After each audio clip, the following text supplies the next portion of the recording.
Audio Jungle.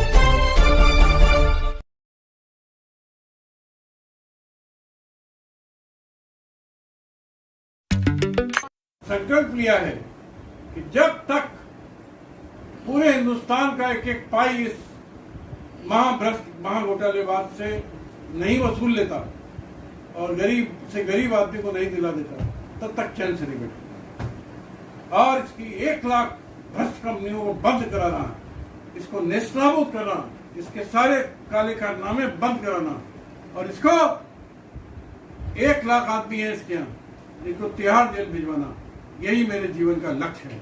और इसी लक्ष्य को लेके मैं चल रहा हूँ। इसी लक्ष्य को लेके मैं बैठा था। शाम को कॉल आ गई कमिश्नर साहब की कि वो कोई बहुत ज्यादा बिजी है, नहीं आ पा रहे हैं। हमसे रिक्वेस्ट की गई कि आप मिल लीजिए। मैं मिला। उन्होंने वादा किया कि जैसा मैं चाहता था कि कानपुर के सभी थानों में 50 FIR इसके खिलाफ आने वाले 10-15 दिन के अंदर में हो जाएंगी और गिरफ्तारियां हो जाएंगी। बड़े से बड़े आदमी को कह रहे हैं हम छोड़ेंगे नहीं, गिरफ्तार करेंगे और उसके बाद आपका भुगतान अपने आप इनको करना पड़ेगा, चाहे उसके लिए कुछ भी करना पड़े, ऐसा कमिश्नर साहब ने उनको वादा किया। तो कुल मिला के ये लड़ाई हिंदुस्तान की बहुत बड़ी लड़ाई है।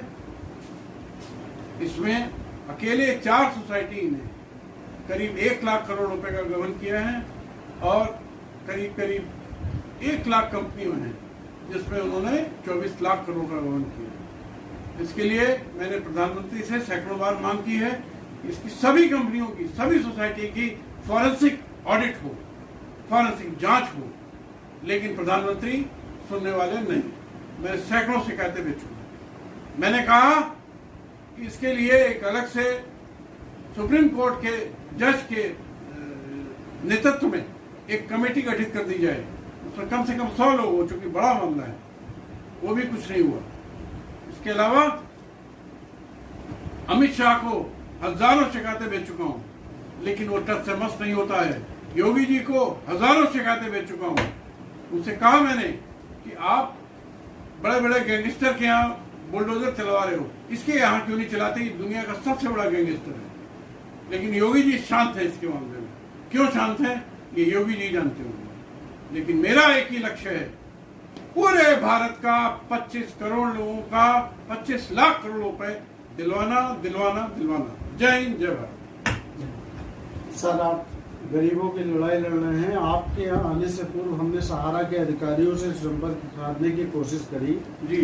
1-2 अधिकारियों से वार्ता होने के उपरांत उन्होंने ये बताया कि चूंकि ये मामला देश की सर्वोच्च न्यायालय में लंबित है। झूठ बोलते और उन्होंने 22,000 करोड़ रुपए कोर्ट में जमा कर दिया। झूठ बोलते तो ऐसा है, वो 22,000 करोड़ रुपए नंबर 2 का ब्लैक मनी है। एक बात, जैसे मैंने आपको कहा घोटाला 25 लाख करोड़ का है, 22,000 करोड़ तो उसका एक बहुत छोटा सा अंश है।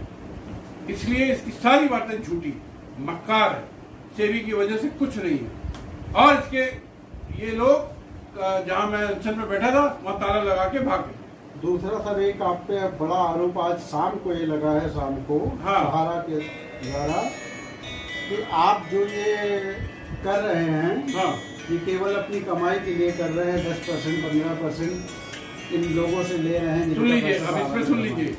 मैंने कहा है कि रिकवरी कराने के बाद जब पैसा उनको मिल जाएगा, मैं भी कोई वो नहीं हूँ, सन्यासी नहीं हूँ, तब मैं 10% लूंगा, ना 15 ना 20। नंबर 1 लिख के ले रहा हूँ, MOU कर रहा हूँ। पैसा मिलने के बाद कोई वकील नहीं करता, नंबर 1।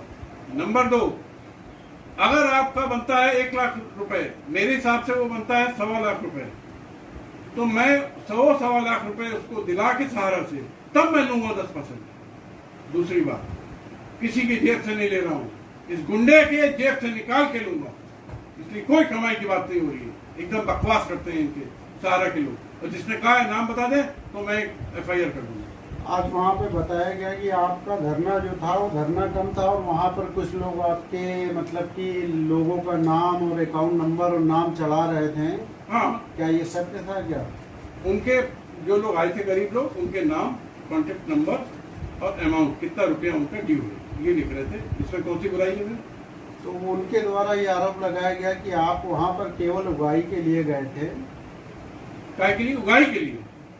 1 रुपए की उगाही नहीं की। और बोलिए, 1 रुपया भी नहीं। क्यों में जी? 1 भी रुपया नहीं। आपसे मांगा हमने? चलिए ठीक है। ये हमारे साथ में सुप्रीम कोर्ट के वरिष्ठ अधिवक्ता श्री अजय टंडन जी, जो इस समय सहारा के खिलाफ पूरे देश में बिगुल फूके हुए हैं। और सुनिए एक बात, ये जो 10% की बात आ रही है, मेरी अपनी पार्टी है ईमानदार भारतीय पार्टी, जिसका मैं राष्ट्रीय अध्यक्ष हूँ। मैं गरीबों के लिए काम करता हूँ, करता था, करता रहूंगा। ये जो भी पैसा आएगा मेरे पास, ये सारा का सारा 100% दान कर दूंगा। सर, मेरी एक व्यक्तिगत, ये सहारा के अधिकारियों का नहीं था, एक पत्रकार होने के नाते, क्योंकि पत्रकार बहुत जिज्ञासु होता है, तो कहीं ऐसा तो नहीं है सर कि ये चुनावी बिगुल है और सहारा के हर घर में जमा करता है? तो ऐसा तो नहीं है कि सहारा के रथ पे सवार होकर के आप विधायक बनना चाह रहे हो या किसी प्रकार की चुनावी तैयारी कर रहे हो सर आप? अब सुन लीजिए, ईमानदार भारतीय पार्टी खाली अभी सामने नहीं आ रही इसलिए कि पैसा नहीं है। इस देश में चुनाव बगैर पैसे के नहीं होता। जिस दिन पैसा मेरे पास ठीक ठाक आया, पूरी 403 सीटों में चुनाव लड़ूंगा। और मुझे विधायक नहीं बनना है, विधायक बनाना है ईमानदार लोगों को। मुझे अगर बनना होगा किसी दिन तो मुख्यमंत्री बनूंगा सर, और इसमें कोई पाप नहीं है।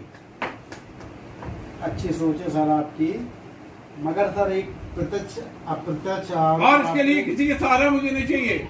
मैं पहले रुपया दिला दूंगा, वो अलग बात है, वोट बना दो, पैसा दिला दूंगा। आपको सर क्या लगता है कि सहारा का जो मामला है वो इतना मतलब समय क्यों ले रहा है, क्यों गरीब जनता को?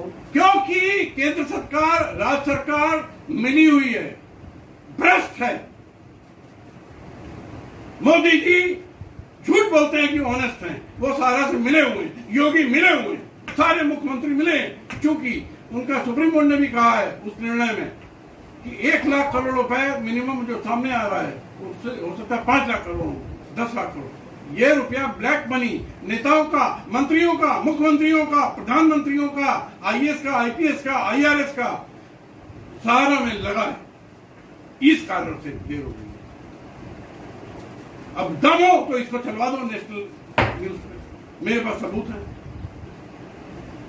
चलिए, ये थे हमारे साथ सुप्रीम कोर्ट के अधिवक्ता श्री अजय टंडन जी, जो खुलेआम चुनौती ठोक करके कह रहे हैं और अपनी बात को बहुत बेबाकी से रख रहे हैं और अपनी साफ गोई के लिए प्रसिद्ध है और कानपुर की जनता के लिए बहुत मजबूती से लड़ाई लड़ रहे हैं।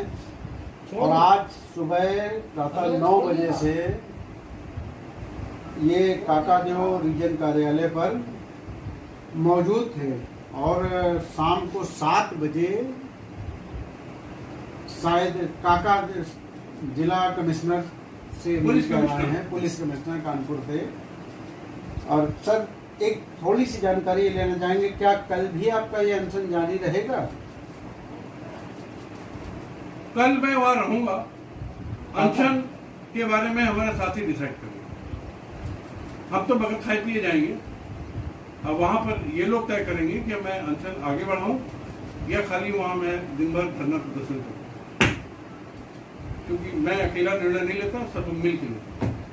चलिए, इन्होंने बताया कि इनकी एक समिति है, एक टीम है, वो तय करेगी कल की रणनीति। लेकिन आज का जो धरना प्रदर्शन था, पूरा दिन इन्होंने बगैर पानी और बगैर खाने के गुजारा और जनता भी काफ़ी मात्रा में वहाँ पर मौजूद थी। कैमरामैन राधेश्याम मिश्रा के साथ, TV news 9। Thank you. Okay.